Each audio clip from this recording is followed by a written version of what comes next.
এই দুনিয়া তোমার জন্য থেমে থাকবে না। তুমি ক্লান্ত, তোমার মন খারাপ, তুমি হার মানতে চাইছো? দুনিয়ার কাছে এগুলোর কোনো মূল্য নেই। কারণ এখানে যে টিকে থাকে সেই জিতে। আমার কথাগুলো কঠিন শোনাচ্ছে? হ্যাঁ, কারণ এটা সত্য। এখানে তোমার কষ্ট কেউ বুঝবে না যতক্ষণ না তুমি কিছু হয়ে দেখাও।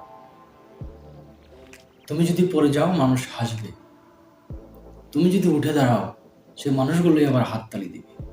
এটাই বাস্তবতা।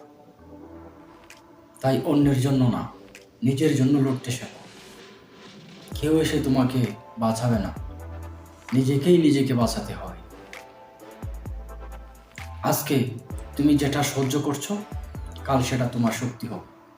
কিন্তু একটা কথা মনে রেখো, হাল ছেড়ে দেওয়া খুব সহজ, কিন্তু ধরে রাখা খুবই কঠিন।